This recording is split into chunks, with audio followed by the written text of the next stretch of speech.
Bom dia, feliz sábado. Que bom estarmos aqui nessa manhã de sábado com os nossos irmãos da igreja de Brockton. Nós estamos vindo aí de uma maratona de algumas semanas de orações. Estivemos em Connecticut agora, recentemente, e vamos passar uma semana juntos aqui. Vamos ou não vamos? Vamos, quero ver todos aqui a semana toda, viu? Nós esperamos passar essa semana com os irmãos e deixar aqui novos amigos. E nós trazemos aí o abraço lá do Brasil, aos irmãos brasileiros que estão aqui sentindo saudades da sua terrinha. Também temos muitos irmãos do Cabo Verde, não é isso? Que estão aqui conosco. Ano que vem, se tudo correr bem, pela graça de Deus, estaremos lá em Angola, na África, com os nossos irmãos de lá. São pessoas muito carinhosas, muito atenciosas. E que bom estarmos aqui com vocês nessa manhã. Eu nunca entrei numa igreja tão bem acompanhado, tão escoltado como fui hoje, pelos desbravadores, né? Pathfinders, desculpe. Obrigado aí por nos acompanhar nesse momento. Eu quero agradecer o convite que nos foi feito. O pastor Eleazar Domini, ele não pôde estar aqui hoje, ele tinha um compromisso já agendado, mas nós já conversamos, é um amigo muito querido, então a gente se sente em casa aqui, e durante a semana nós vamos estar juntos aqui com ele também. Já tive alguns contatos com o irmão Elvis, né, irmão Elvis? O irmão Manuel, é isso? É isso mesmo? Manuel? Ok. É um prazer conhecê-los. Obrigado aí pelo apoio. E eu espero, sinceramente, ver os irmãos todas as noites. Combinado? Esse amém foi muito fraco. Combinado ou não? Amém. Vamos nos ver todas as noites. Eu quero passar com vocês aqui um breve resumo do que nós vamos tratar nessa semana. Hoje, nós vamos tratar a respeito do assunto que é o mais importante da semana e que é a base de tudo aquilo que nós vamos estudar nesses dias. Vocês já vão entender, aliás, está na tela aí para vocês? O tema de hoje? A dieta dos salvos. Não é o que vocês estão pensando, ok? Nós vamos falar de dieta, vamos falar de comida hoje, mas não é a comida que a maioria aqui está pensando. Vamos falar de uma dieta espiritual, que é a base da vida cristã. Amanhã à noite, aliás, antes, né? Hoje à tarde, nós vamos tratar de um assunto muito sério, muito importante. O ideal é que as crianças pequeninas não estejam, ok? Se puder ter uma atividade para elas, as criancinhas menores, para que a gente possa ter um momento mais aberto, mais objetivo, mais tranquilo, nós vamos tratar um pouco a respeito da problemática da pornografia. Vocês acham que devemos falar desse assunto? Sim, precisamos tratar disso com muita urgência. E nós vamos conversar um pouco com os irmãos hoje à tarde, a partir das 4 da tarde?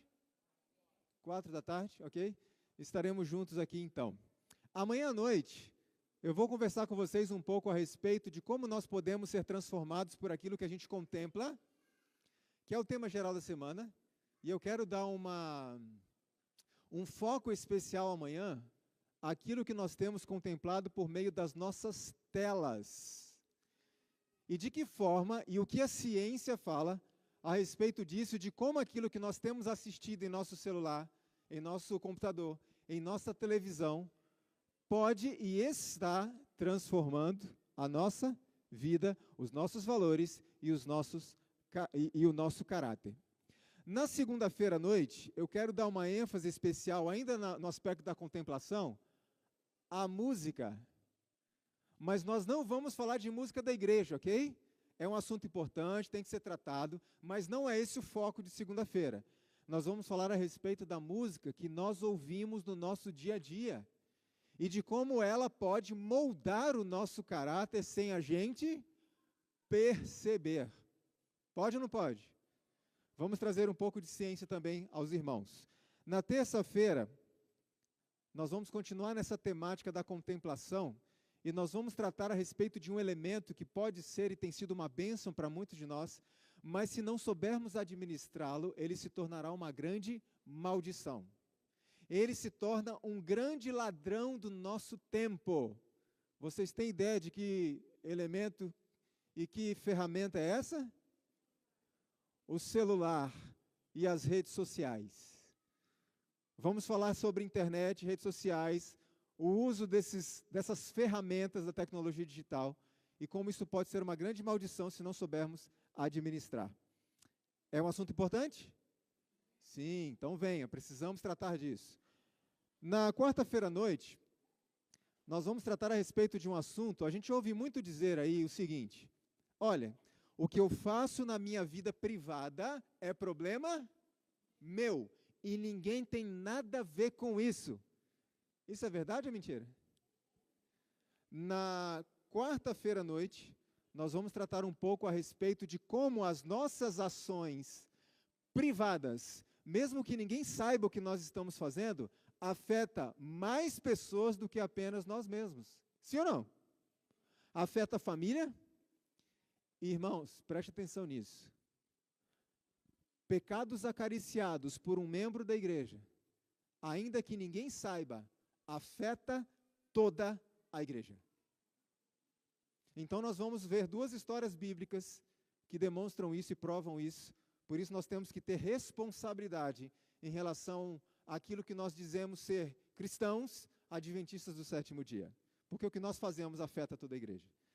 Na quinta-feira à noite, é um tema também bastante importante, porque muitas vezes, tentando nos afastar e fugir do mundanismo, a gente pode se arriscar também a ir para o outro extremo. Sabe qual é o outro extremo? Então, de um lado temos o mundanismo. Do outro lado, se não estivermos atentos, a gente parte para o orgulho da nossa própria santidade. Isso é um problema? Sim. E há muitas pessoas que podem estar hoje sendo fiéis a Deus, e que devem ser realmente, mas se não estiverem atentos e buscando ao Senhor dia após dia, o inimigo pode nos levar a sentir orgulho da nossa própria santidade. Então, temos que estar atentos em relação a isso. Na sexta-feira à noite, nós vamos tratar a respeito de um pecado. É o único pecado que a Bíblia diz que Deus não perdoa jamais. É importante falarmos disso? Significa que se eu cometer esse pecado, eu sou uma pessoa perdida. Acabou, não tem mais salvação para mim. Então nós precisamos entender qual é o pecado que Deus não perdoa, para que a gente não venha a cometê-lo. E no sábado que vem pela manhã, nós vamos encerrar com uma mensagem, irmãos, que vai exigir muita fé. Muita fé mesmo. Porque Cristo, Ele quer e Ele pode, Ele tem poder para transformar o nosso exterior completamente. Tem ou não tem? Tem. Mas o trabalho principal de transformação que Cristo quer fazer é aonde? Especialmente o nosso temperamento. Fala-se temperamento aqui também? O nosso temperamento. Irmãos, o que é mais difícil mudar, o exterior ou o interior? Então nós vamos ver no sábado que vem quão importante é permitirmos que o Espírito Santo transforme, então, o nosso exterior e o nosso interior juntamente. Bom, vamos à mensagem dessa manhã. Eu quero convidar os irmãos a abrirem as Escrituras no livro de Filipenses, no capítulo 2. Aos irmãos do som, é possível aumentar o retorno um pouquinho? O nosso retorno aqui. Isso, obrigado, está ótimo. Muito obrigado. Filipenses capítulo 2, e nós vamos ler 2 versos. Filipenses capítulo 2, versos 12 e 13. Esse é um som muito agradável. O som das páginas da Bíblia passando. Filipenses capítulo 2, versos 12 e 13. Antes, porém, de nós lermos o texto sagrado, eu convido os irmãos, mais uma vez, a curvarem a fronte em reverência, para que nós possamos pedir que o Espírito Santo nos auxilie em mais esse estudo nesse sábado. Vamos orar.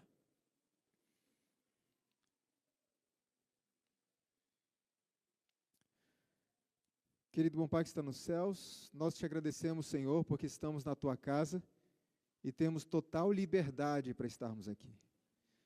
Agradecemos por tudo que o Senhor já nos ensinou nesta manhã E pedimos que a pessoa do Espírito Santo permaneça conosco agora, que Ele não nos deixe, mas que Ele encha a nossa mente e o nosso coração da Tua palavra. Ajude-nos a compreender o que vamos estudar e, em nome de Jesus, Senhor, ajude-nos a colocar em prática, que é o mais difícil para nós. Que o Senhor possa estar presente aqui ou permanecer entre nós, nos dando reverência, o silêncio que precisamos para escutarmos a voz do Teu Espírito, em nome de Jesus. Amém. Filipenses capítulo 2, versos 12 e 13 diz assim: De sorte que, meus amados, assim como sempre obedecestes, não só na minha presença, mas muito mais agora na minha ausência, assim também operai a vossa salvação com temor e tremor. Verso 13. Porque Deus é o que opera em vós, tanto querer como efetuar, segundo a sua boa vontade. Olha que interessante esse texto, e num primeiro momento a gente é levado a pensar que Paulo está confuso aqui. Porque no verso 12 ele diz: opere a sua salvação. Mas no verso 13 ele diz que quem opera? Deus. Então, diante desses dois versos, fica a pergunta para nós: quem é que opera a nossa salvação? Quem opera a minha salvação? Sou eu ou é Deus? Porque o apóstolo Paulo diz: opere você a sua salvação, porque Deus que opera, mas você que opera, porque Deus é que opera, mas você opera. Não parece que Paulo está confuso? Como é que a gente pode entender e harmonizar essas duas coisas? A salvação, ela é um ato de Deus, no sentido de que nada do que façamos absolutamente, por mais perfeita que seja a nossa vida, nada nos concede méritos para sermos salvos. Por isso a salvação é única e exclusivamente pela graça, pela graça. Nada que a gente faça nos faz merecer a salvação. Então, nesse sentido, a salvação é um ato de Deus. Mas eu faço uma pergunta: Deus pode salvar aquele que não quer ser salvo? Não. Então, a graça, ela não pode salvar aquele que deliberadamente não quer ser salvo. Então, a graça está disponível a todos nós, mas nós precisamos aceitar. Nesse sentido, quem é que opera a nossa salvação? Somos nós. Porque nós precisamos aceitar a salvação. E Deus não vai salvar aquele que não quer ser salvo. Ele tem que respeitar isso. Vocês já ouviram a seguinte frase? A salvação é de graça. A salvação é de graça? Não. A salvação não é de graça. Aliás, para que nós tivéssemos oportunidade de salvação, o preço foi alto? Foi muito alto, então a salvação não é de graça. Por que nós recebemos a salvação de graça, então? Porque alguém pagou. E um preço barato? Não, muito caro. Então a salvação não é de graça, mas a salvação é pela graça. De quem? De Cristo. Tem muita gente que diz assim, olha, a salvação é pela graça, nós só precisamos aceitar. Está certo ou está errado? Nós só precisamos aceitar a graça? Na verdade está certo. Onde que está o equívoco muitas vezes? Como se aceita a graça? Concordam que aqui que a gente se confunde às vezes? Como se aceita a graça? E nós vamos ver um pouco a respeito disso hoje. A primeira coisa que nós devemos fazer, e a base, o alicerce da aceitação da graça de Cristo, é uma mudança radical na nossa dieta. Leandro, você vai falar de comida? Vou. Mas não é a comida que vocês estão pensando. Pense na seguinte cena. Você está andando pela rua e de repente você encontra um amigo. E esse amigo está muito cansado, muito fraco, muito pálido, parece enfermo. E você pergunta, amigo, o que está acontecendo com você? E esse amigo diz, olha, eu estive muito doente, então procurei um médico. E o médico me disse assim, olha, eu vou prescrever para você uma dieta que vai fazer você melhorar muito rapidamente. E você vai ter forças, vai ter nutrição. A dieta é a seguinte, você vai comer uma vez por semana e passar 6 dias em jejum. Come um dia, 6 dias em jejum. E você vai fazer isso para o resto da sua vida. Em pouco tempo, você estará forte espiritualmente. Mas, amigo, eu comecei a seguir essa dieta desse médico e eu estou ficando cada vez mais o quê? Mais fraco, mais doente, mais abatido, mais pálido. Amigo, você pode fazer um favor para mim? Você pode orar por mim? Irmãos, me responda uma coisa. Esse amigo, essencialmente, o que ele está precisando agora de oração? Não. Ele está precisando do quê? Ele está precisando comer, se alimentar. Se eu orar por ele e ele continuar sem se alimentar, a minha oração vai dar força para ele? Não, não vai. Quantos aqui gostariam de ir nesse médico? Quantos gostaram da dieta? Parece uma dieta absurda para os irmãos? Sim ou não? Sim. Mas já pararam para pensar que muitas vezes é exatamente a dieta que a gente segue na vida espiritual? Como é que a gente faz? A gente se alimenta uma vez por semana. Que dia? Sábado. Nos outros 6 dias da semana, a gente faz jejum espiritual.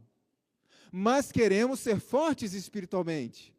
E é nesse momento que a vida espiritual vai decaindo, vai enfraquecendo, vai ficando enferma. Então eu corro para os meus irmãos e digo assim: irmão, por favor, ore pela minha vida espiritual.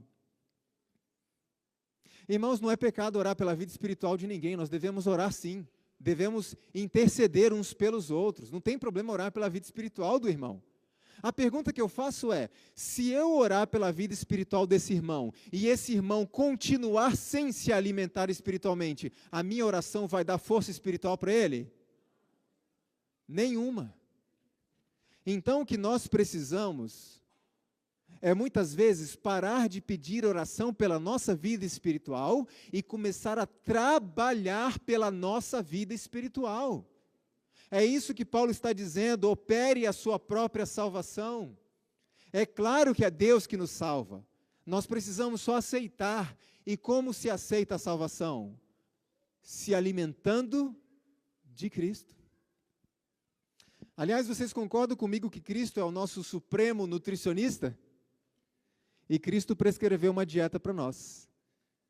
Nós precisamos comer alguma coisa. Querem ver? Evangelho de João, capítulo 6. Vamos ver qual foi a dieta que Cristo prescreveu para nós, para a nossa nutrição espiritual. João, capítulo 6, e nós vamos meditar em alguns versos aqui.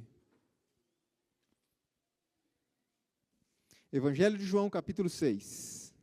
Vamos começar no verso 53.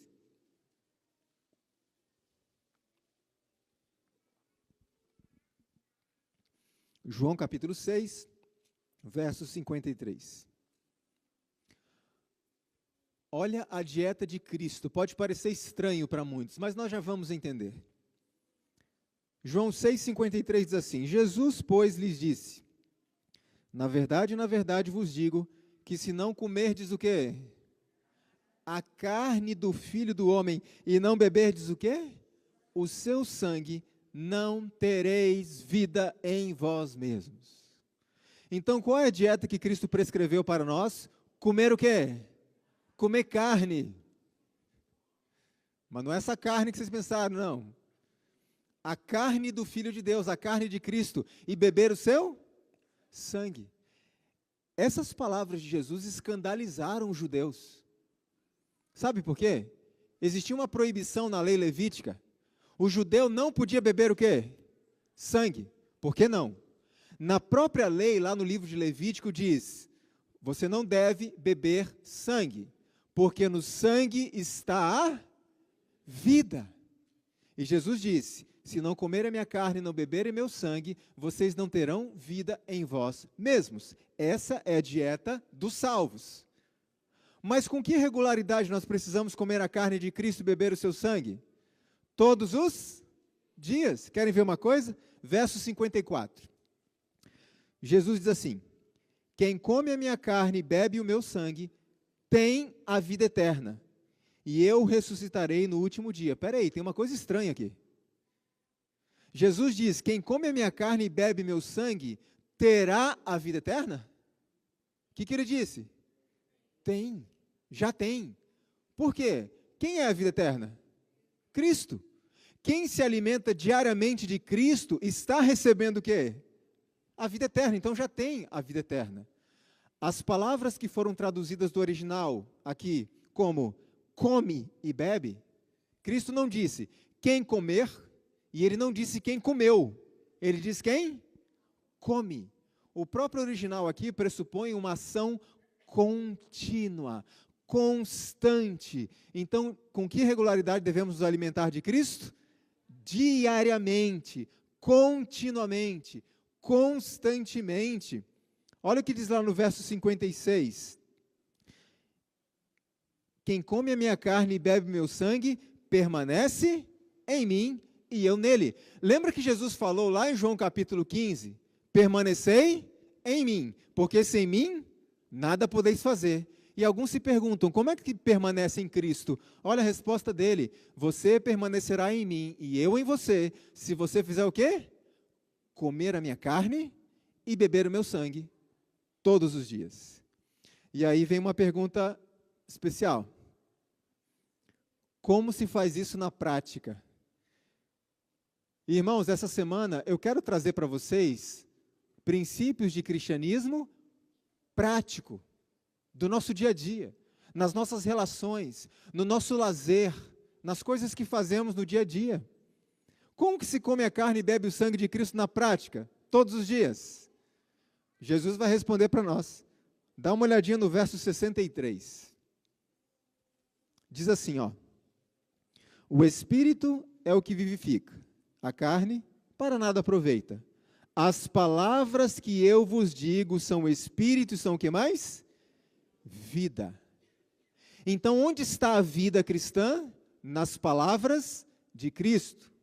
Como então se come a carne de Cristo e bebe seu sangue diariamente?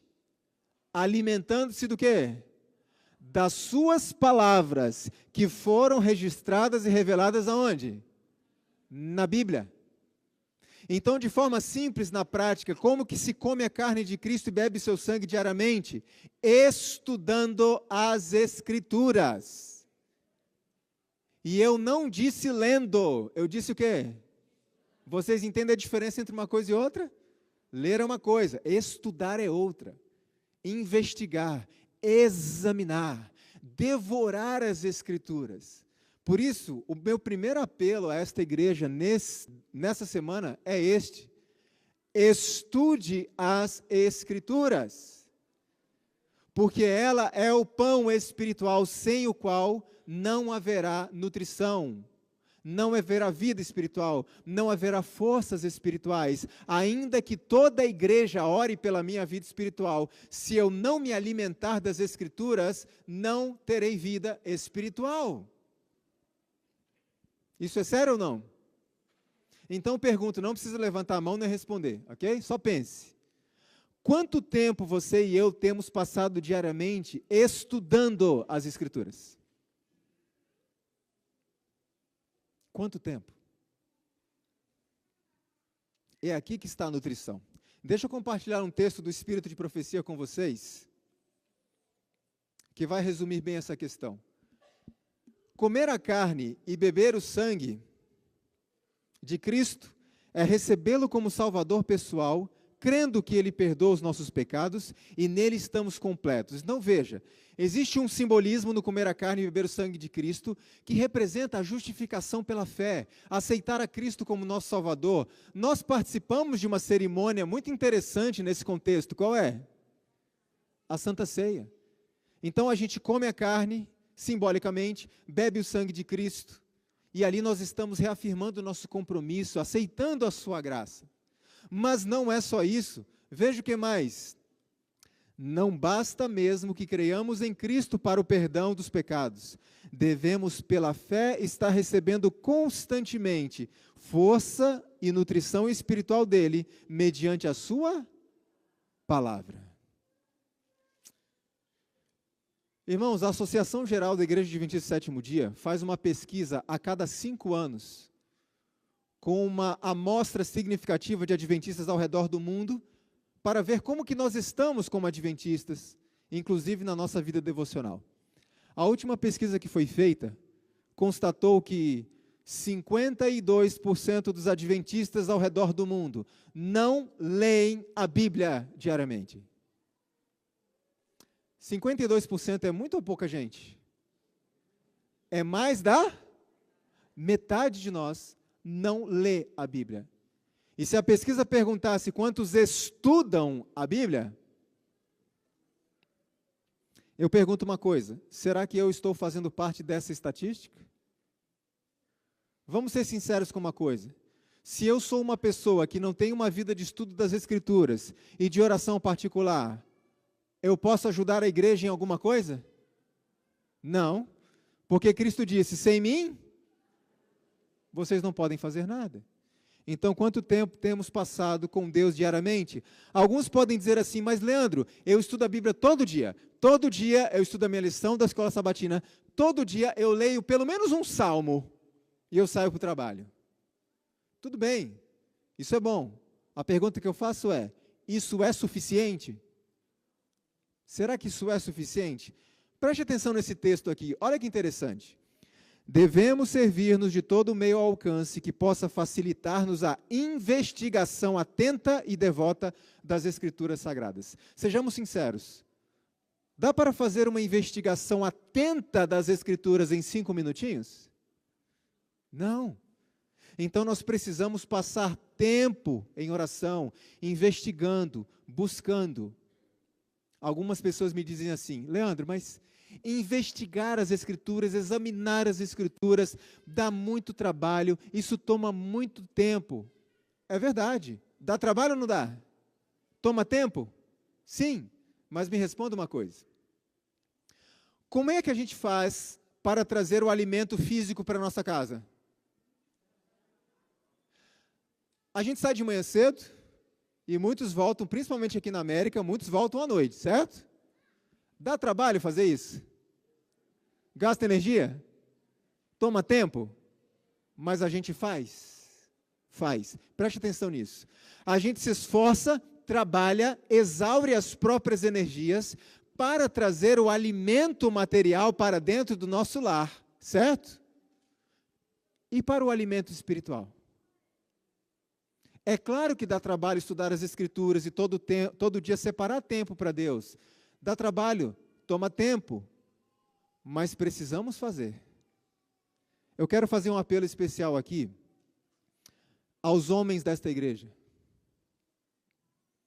aos chefes de família desta igreja. Homens, nós precisamos restaurar o altar do Senhor em nossa casa. Muitas pessoas estão se queixando da igreja. O que está acontecendo com a igreja? Está havendo apostasia na igreja? Não estou vendo o reavamento da igreja. E muitos não percebem que enquanto eu estou esperando o reavamento da igreja, na verdade, a igreja que está esperando o quê? O meu. Muitos dos problemas que encontramos hoje na igreja, a origem desses problemas está onde? No lar. Está na casa, está na família. Então a gente trabalha tanto pelo pão material para dar o que comer à nossa família, por que não fazemos o mesmo em relação ao pão material, sem o qual a nossa família não estará no céu? Precisamos pensar nisso ou não? Precisamos rever esta questão? Preste atenção nesse outro texto aqui. Olha só. Se alguém quiser o pão da vida eterna, tem que fazer o quê? Tem que se esforçar para obtê-lo.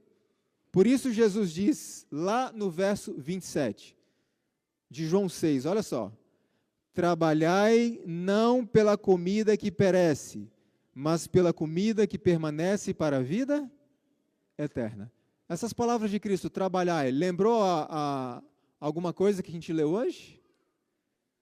Lembrou as palavras de Paulo lá no começo, quando Paulo diz, operai a vossa salvação. Cristo diz, trabalhe pelo pão da vida eterna, pelo pão que não perece. Quanto tempo nós temos dedicado ao estudo da palavra e oração? O outro elemento para a nossa nutrição espiritual, nós encontramos no livro de Colossenses, no capítulo 4. Colossenses, capítulo 4.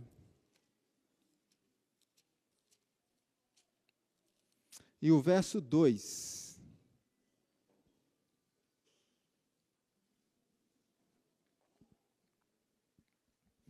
Colossenses, capítulo 4, verso 2.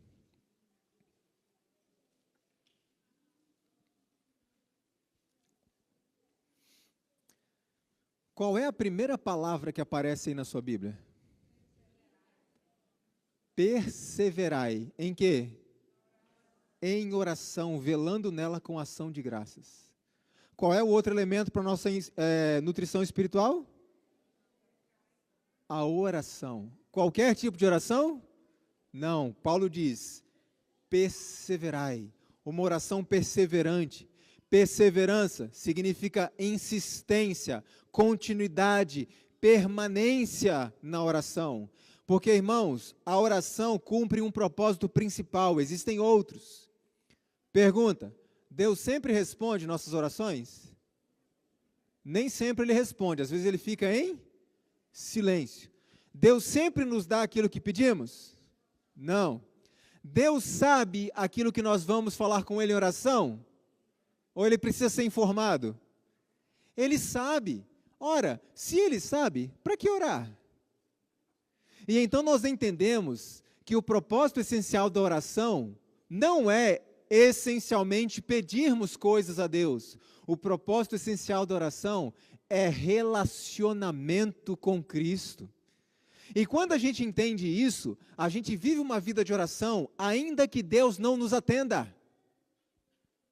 E a gente então não depende de respostas às orações, porque nós estamos ligados a Deus e a oração para nós é um momento de convivência com Cristo. Essa é a essência da oração perseverante. Agora, a matemática é simples. Se eu não dedico tempo diário à oração e ao estudo das Escrituras, eu não terei vida e nutrição espiritual. Significa que a minha vida espiritual, mais cedo ou mais tarde, vai acontecer o que com ela? Vai morrer.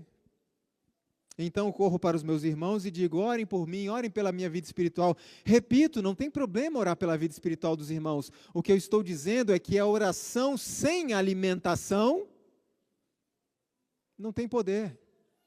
Então nós precisamos nos alimentar das coisas espirituais. Veja que interessante esse outro texto. Não negligencieis a oração particular, pois ela é a alma da religião. O que é alma? Alma é vida. Nós não temos uma alma. A Bíblia diz que nós somos uma alma. Alma é vida. Então, é-nos revelado que a oração é a vida da religião. Significa que se eu não tenho uma vida de oração diária, a minha religião não terá o quê? Vida. Significa que eu estarei vivendo uma religião morta. E quando a minha vida espiritual, minha religião não tem vida, muitas vezes eu começo a buscar elementos e ferramentas e estímulos artificiais para parecer que tem vida numa religião que está morta. Sabe qual é uma das principais ferramentas que a gente muitas vezes usa para parecer que tem vida numa religião que já morreu? Música.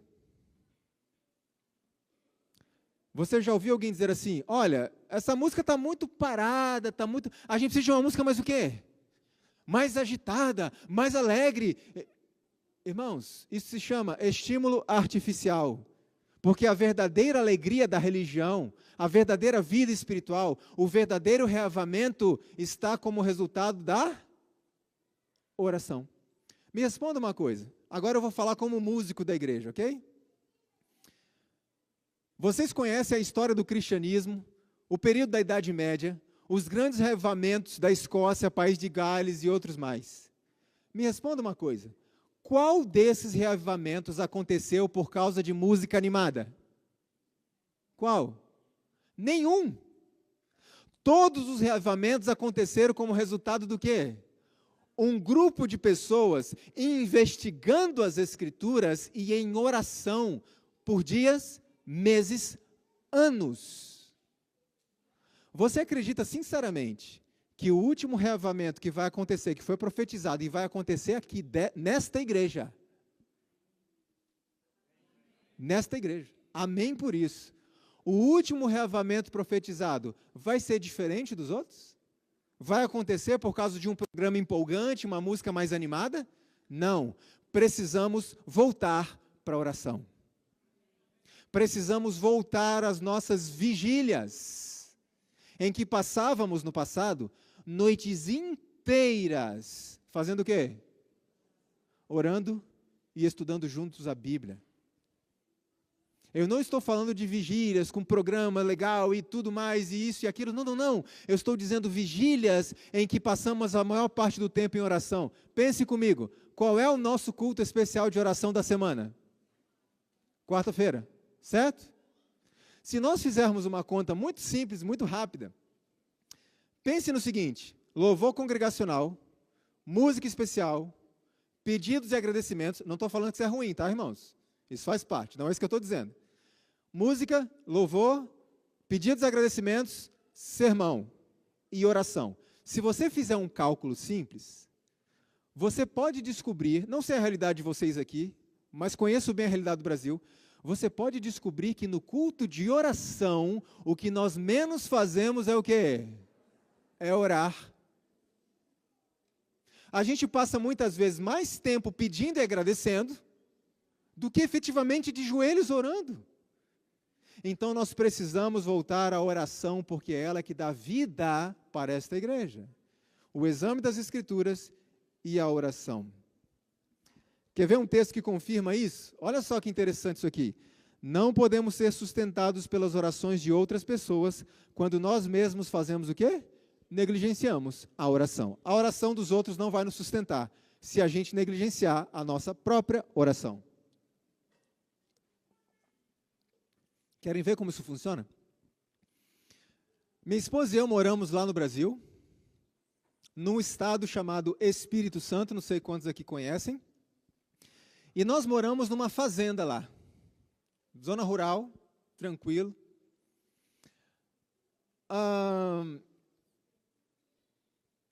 Imagina que eu te convidei para almoçar lá em casa, e você foi muito feliz na minha casa para almoçar conosco.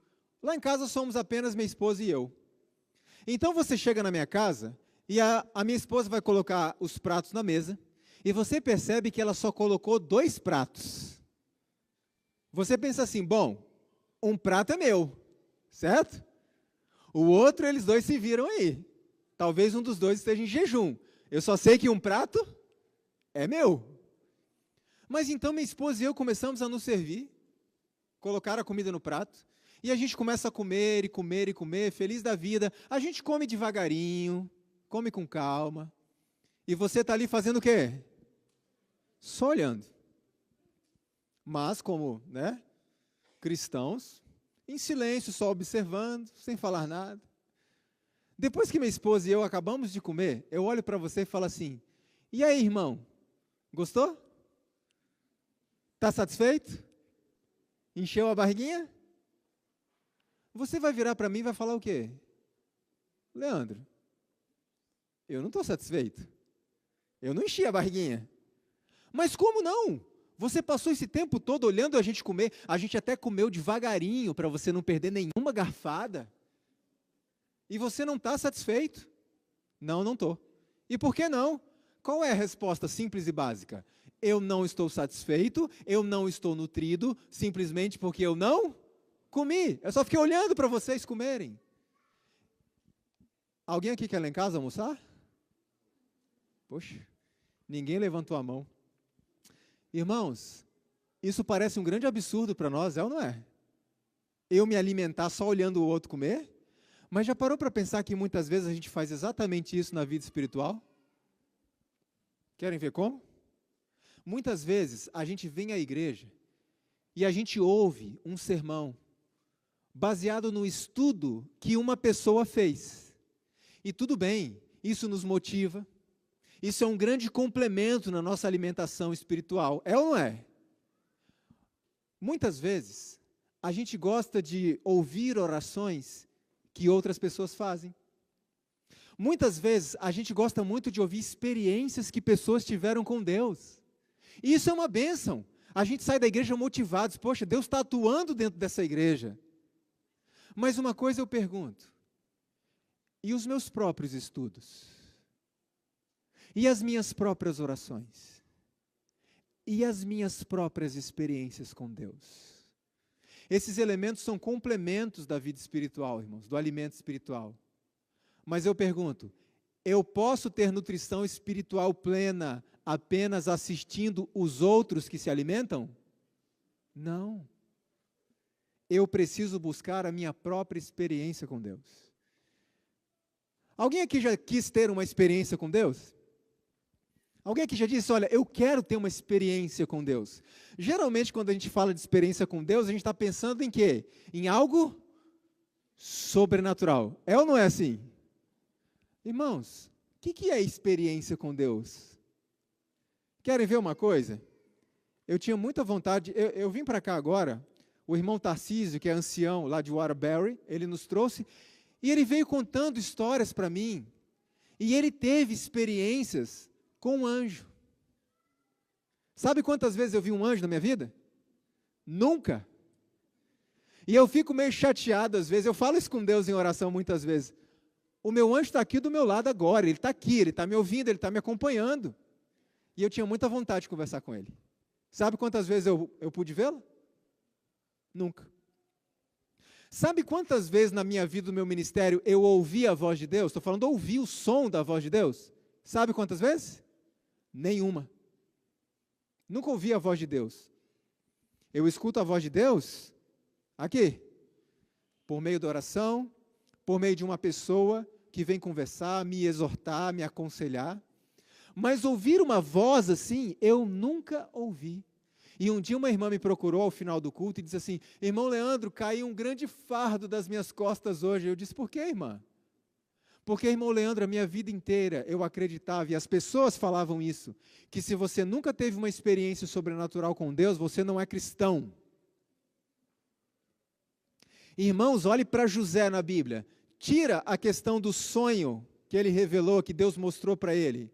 Você vê alguma manifestação sobrenatural do poder de Deus na vida de José? Tirando a questão do batismo de Cristo, a voz de Deus, você vê alguma manifestação sobrenatural na vida de João Batista? Como é que ele morreu? Humanamente falando, né, entre aspas, esquecido numa cadeia e decapitado. Sabe o que é experiência com Deus? Eu conheci a minha esposa em 2005. Quando eu vi aquela moça, nós cantávamos juntos num conjunto lá em São Paulo. Quando eu vi aquela moça entrando na sala, eu olhei para ela e pensei, sabe aquele negócio de amor à primeira vista que diz por aí? Na verdade, o amor ele se desenvolve com o tempo, tá? Amor à primeira vista, amor essencialmente não existe.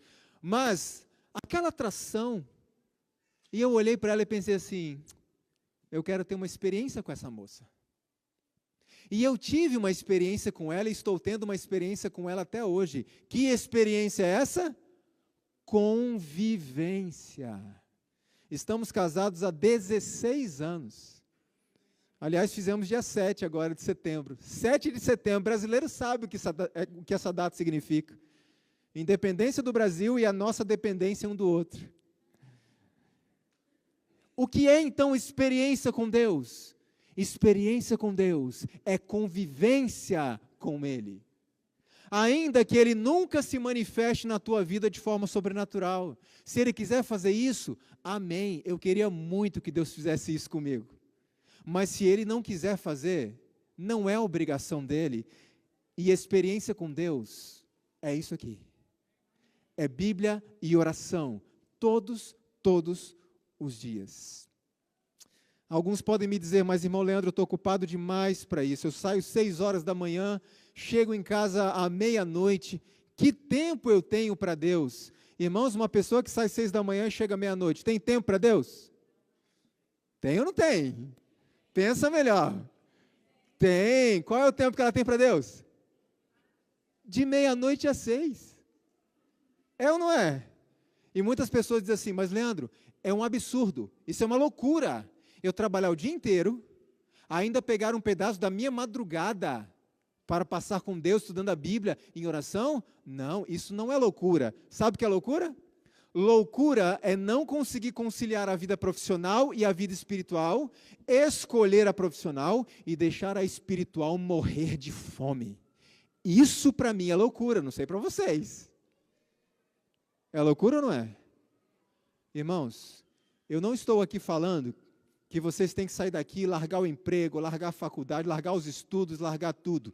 O que eu estou dizendo é, precisamos organizar a nossa vida em torno do altar de Cristo.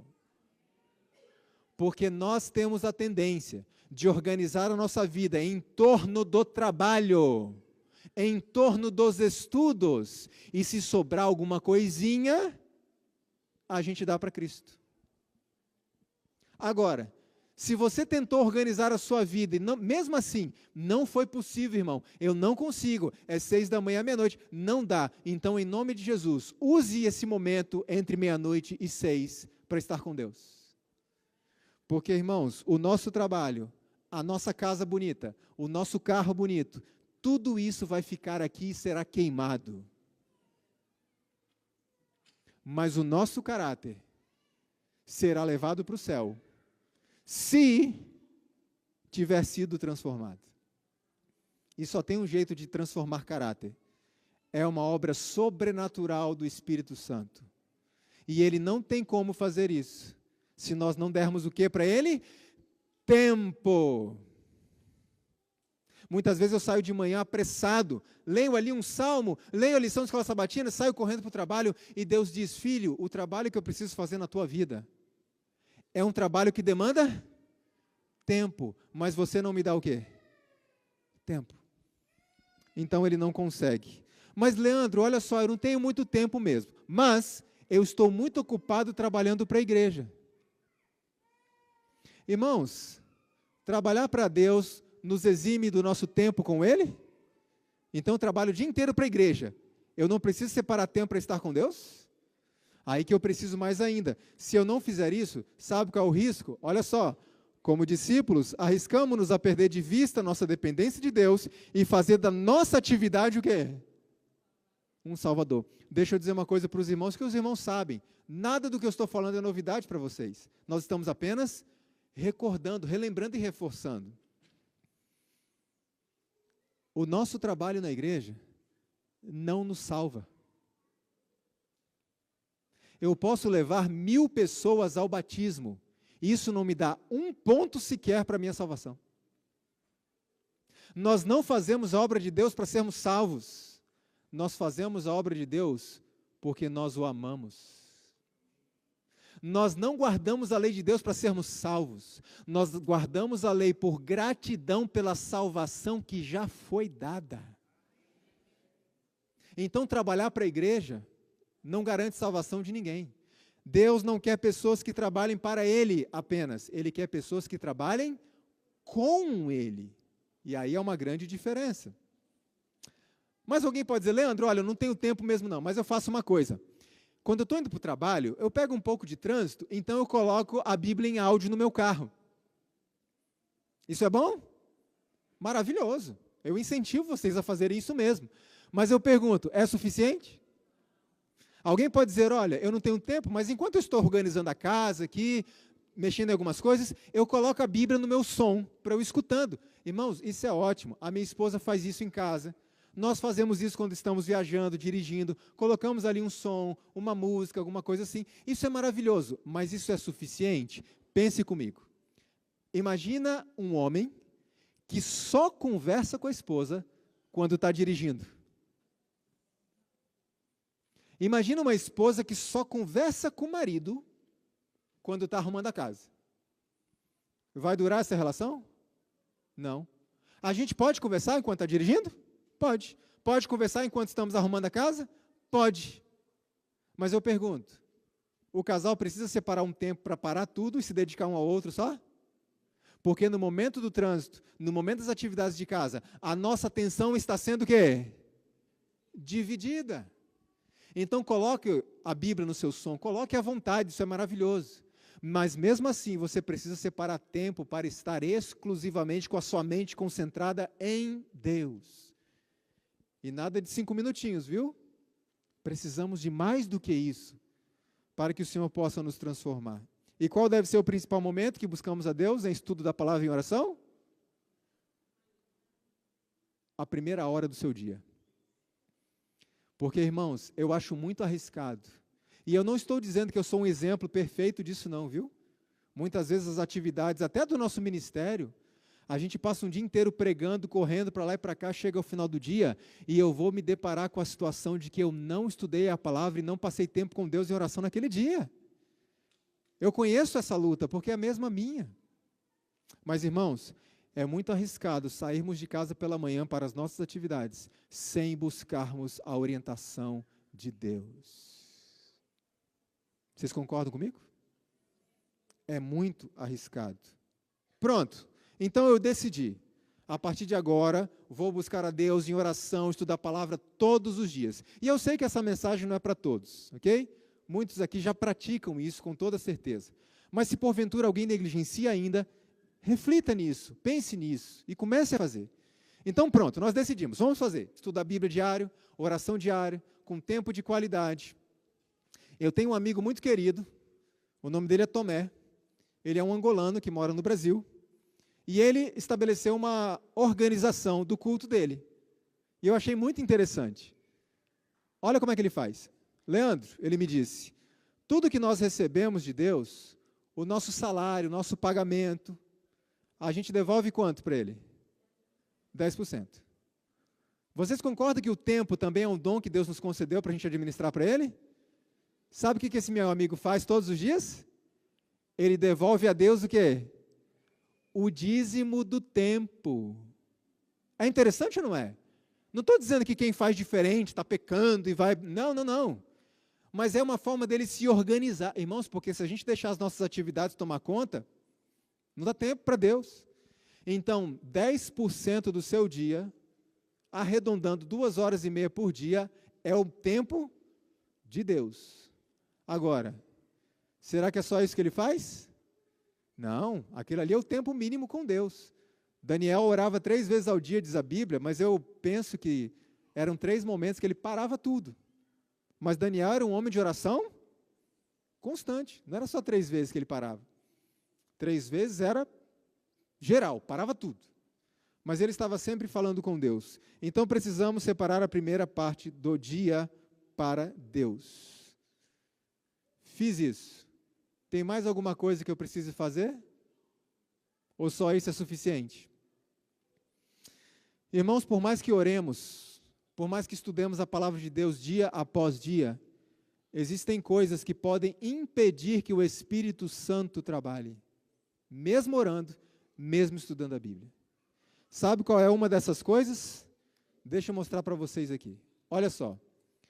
O Espírito não poderá nunca ser derramado enquanto os membros da igreja nutrirem desarmonia e amargura uns contra os outros, inveja, ciúmes, ruins suspeitas e o que mais? O que é maledicência? Fofoca, falar mal dos outros. São coisas de Satanás e barram de forma eficaz o caminho à operação do Espírito Santo.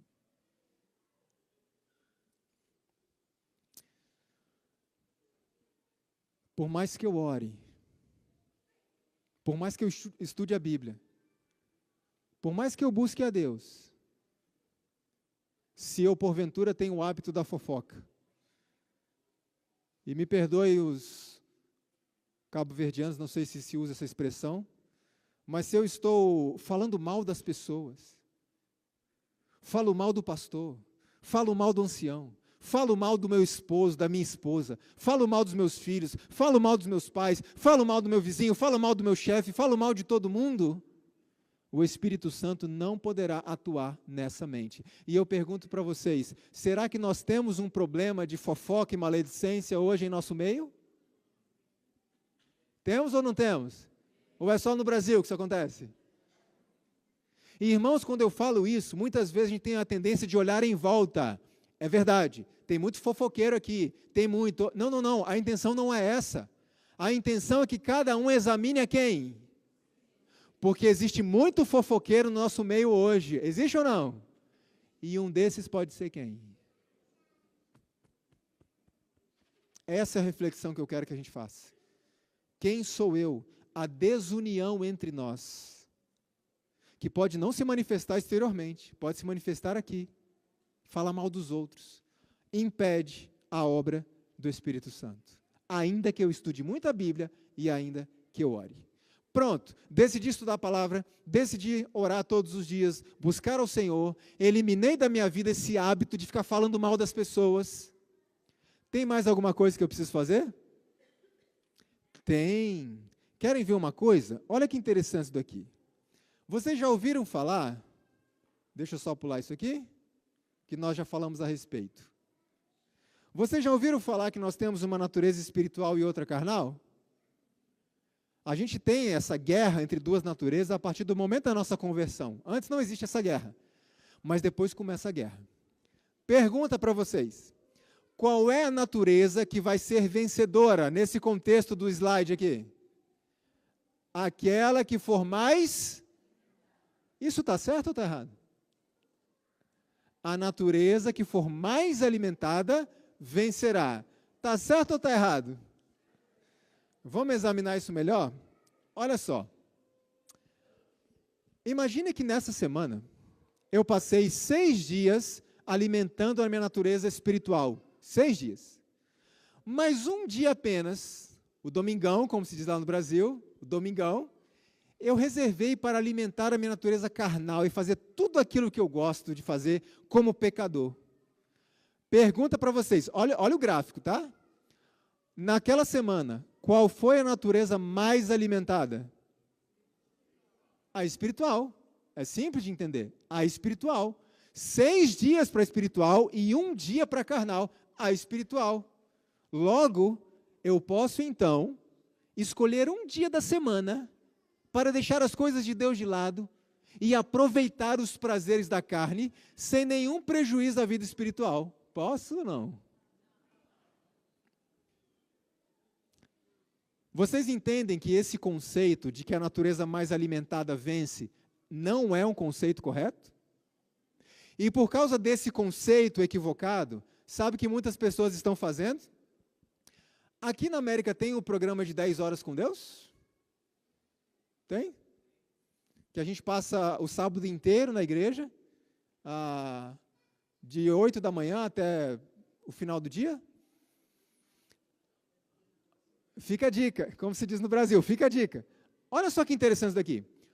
Nós temos uma programação lá no Brasil, na verdade na divisão sul-americana, que é chamado 10 horas com Deus. Então a gente vem para a igreja e passa 10 horas na igreja. Geralmente de 7 da manhã até 7 da noite, alguma coisa assim. Então, quando a gente passa esse dia inteiro na igreja, a gente passou o dia inteiro alimentando qual natureza? Espiritual. Por causa desse conceito equivocado de natureza mais alimentada vence, muitas pessoas, depois de passarem o dia inteiro na igreja alimentando sua natureza espiritual, se sentem muito confortáveis com as suas atividades carnais do sábado à noite. Naquele sábado, alimentaram mais qual natureza? A espiritual. Mas à noite, agora a gente pode separar para uma atividadezinha carnal, sem problema nenhum. Não, tem um grande problema. Sabe qual é? É esse aqui, ó. Mais do que qualquer outra coisa, estão os divertimentos contribuindo para fazer o quê?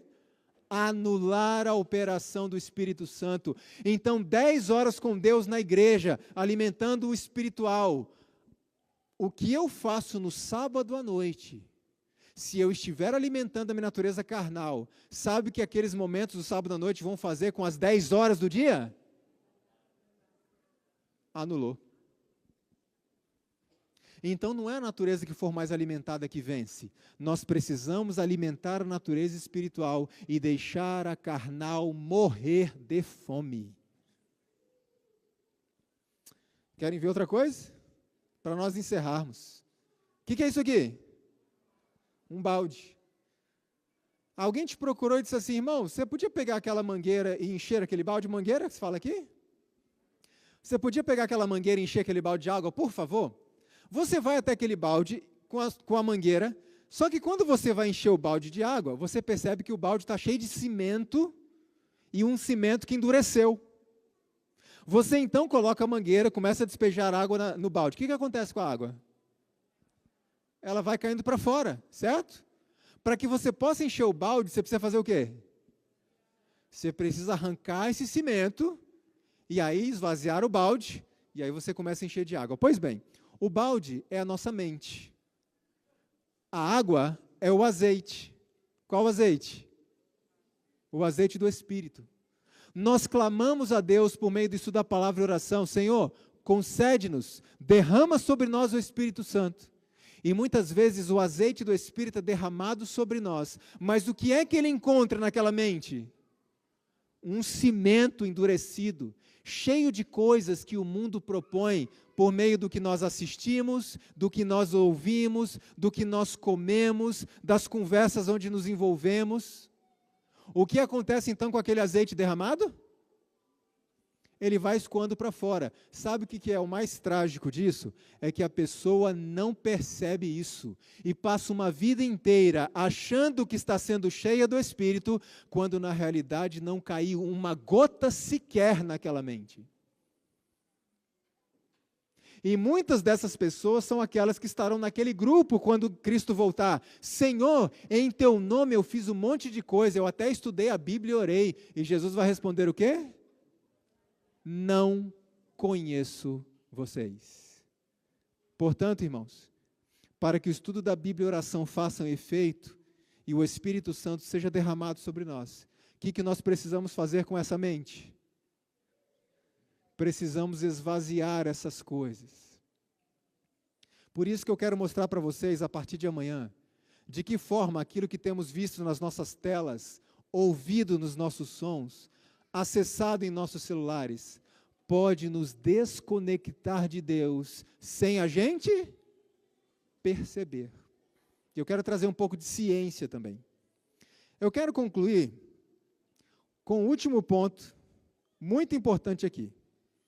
Porque nós vimos um texto de Paulo no começo, que ele falou um negócio que parece confuso. Ele disse assim no verso 13, porque Deus é o que opera em vós o quê? O querer e o efetuar. Então Deus opera o querer. A salvação, ela foi oferecida a quantas pessoas? Todas. Por que nem todas vão se salvar? Aquelas que se perderem, se perderão porque não quiseram. Concorda comigo? Mas a Bíblia diz que quem opera o querer? Deus. Então, se Deus opera o querer e essas pessoas perderam a salvação porque não quiseram, significa que Deus não operou o querer nelas. Então, nós estamos com o pé no calvinismo. Predestinação. Deus que escolhe quem vai querer e quem não vai. É isso que Paulo está dizendo? Não. Irmãos, isso é muito simples, mas muito importante. O que Paulo quer dizer quando ele fala que Deus opera o querer em nós? Responda uma coisa para mim. Para a nossa natureza ruim, pecaminosa, é agradável ler esse livro? Não é. Letrinha pequena, linguagem difícil, não tem figurinhas, estou falando para adultos, tá? Não tem figurinhas, não tem trilha sonora. É por isso que hoje muitos cristãos, em vez de estudarem a Bíblia, vão assistir filmes e novelas pseudobíblicos, porque de Bíblia não tem nada, e os próprios produtores falam isso. Então não é gostoso estudar isso aqui, mas para o verdadeiro adorador do Senhor, ele aprendeu uma coisa: para mim não importa o que eu gosto, importa o que Deus quer, e Deus quer que a gente estude? Irmãos, a gente consegue estudar para uma coisa que a gente não gosta? Consegue ou não? Eu fiz 2 graduações, e eu vou dizer para vocês que 60% das disciplinas eu não gostava. Mas a gente fazia o quê? Estudava. Então eu pego minha Bíblia e digo: Senhor, eu não gosto de estudar a Bíblia. Eu não quero estudar a Bíblia. Eu não tenho prazer em estudar esse livro, mas, Senhor, eu sei que é a Tua vontade. E para mim não importa o que eu gosto, o que eu quero, importa o que o Senhor quer. O Senhor quer que eu leia a Bíblia, eu vou ler, eu vou estudar. Então eu começo a estudar a Bíblia, e eu persevero nisso. E eu vou perseverando até que num momento, em resposta ao meu esforço e perseverança, Deus então opera o querer. E algo que eu fazia por mera obrigação, agora eu faço porque eu quero, porque eu gosto, porque eu amo ler a palavra de Deus. Entenderam o que Paulo está dizendo? O último texto para a gente encerrar e entender isso. Não podemos, deixa eu avançar aqui, não podemos mudar o nosso coração. Não podeis por vós mesmos consagrar a Deus as vossas afeições, mas podeis escolher servi-lo. Podeis dar-lhe a sua ou a vossa vontade. Resultado, ele então operará em vós o querer e o efetuar segundo a sua vontade. Nessa manhã, vocês entenderam como se aceita a graça? Convivência diária com Cristo e afastar do nosso caminho todas as coisas que impedem a ação do Espírito Santo na nossa mente. E eu quero detalhar um pouco mais durante essa semana a ação do Espírito em nosso córtex pré-frontal. Que Deus nos ajude, irmãos. A batalha é dura, mas existe vitória em Cristo Jesus. Nós vamos encerrar cantando 358. Esse é o convite do Senhor para nós mais uma vez, que passemos tempo a sós com Deus. Louvado seja o Senhor. Amém.